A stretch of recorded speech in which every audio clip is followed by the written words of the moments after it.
Hey you, this is Warren with Scale Audio, where we go over music from start to finish, and today we're going to talk about saturation and distortion so that you can perfect your mixes instead of destroy your mixes. Saturation and distortion are amazing tools, but they shouldn't be misunderstood. We'll go over a quick 30-second history lesson for what this means for you. Please smash the like button and subscribe.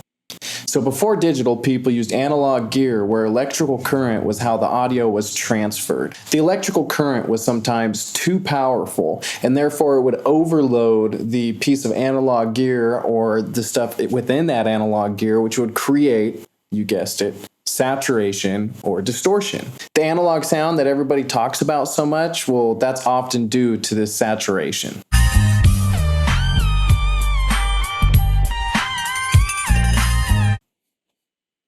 So because we're talking about overloading, the more powerful the current, it's the louder and stronger the signal. So this is a gain-sensitive plugin whenever you're using saturation or distortion. So right here, I've got a saturation plugin. If I were to play the sound,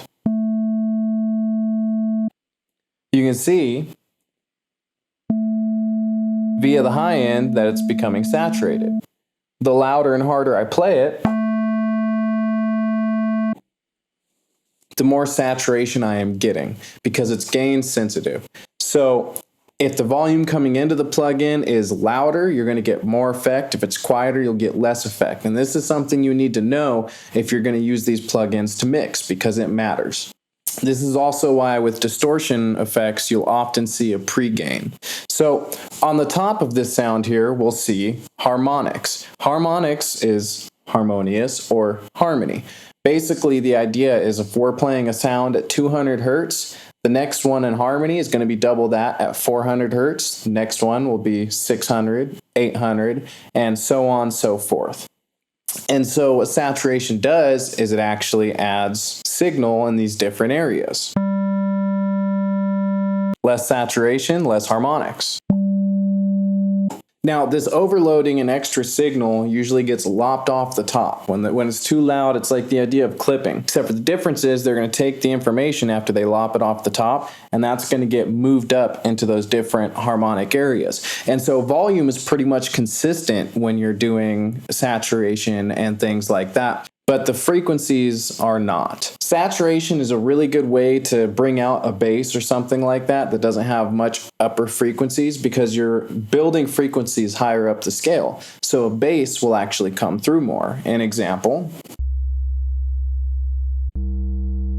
right? And it's not too harsh. It can be a little pleasant. You can dial it back and put it to basically where you want it. And this is a very powerful tool. If you have a sample that needs to be brightened, you can throw some of this on it. It'll help. Now, distortion, on the other hand, distortion is like saturation's mean older brother that just beats up on him all the time. Distortion is like taking 70-watt speakers and running a 2,000-watt amp through it. This is where things start catching fire. Somebody once told me to commit, and distortion thought they meant crime.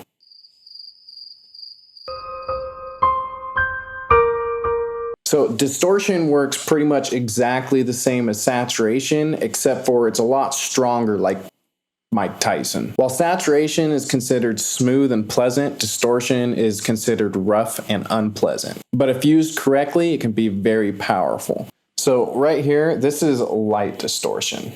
If I wanted to slam it,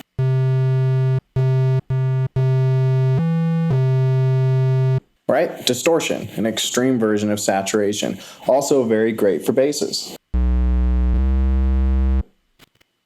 If you want that hard 808 or that trap style 808, try some distortion. Don't necessarily put it on the same track, but you could always parallel a track for it, something like this.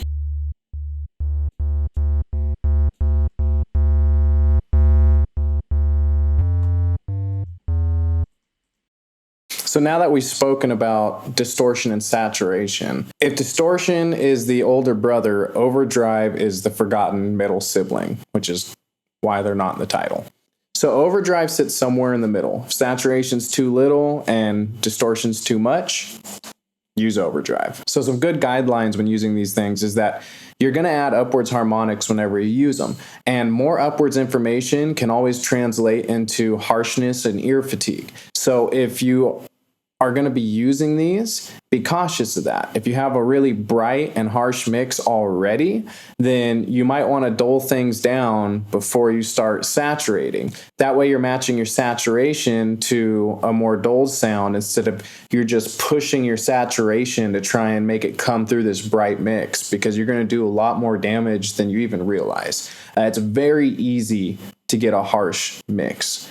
Light saturation sounds good on pretty much anything. That's going to always give you that kind of analog feeling that people talk about, and that analog sound. And light saturation, you don't have to worry so much about harshening up your high end, but it's always something good to keep in mind. So if you ever have anything that's lacking high end information, please open up a saturator. Saturation is pleasant overload. Distortion is an unpleasant overload. Overdrive is somewhere on the in-between. All of these are going to be gain sensitive, so be wary of your gain coming into the plugins. Less pre-gain means less effect, more pre-gain means more effect, and be wary of your high end when you're using these plugins. So I think that's about all. If you liked the video, please like the video. If you have any comments, please comment. I always appreciate a subscribe. This is Warren with Scale Audio, and adios.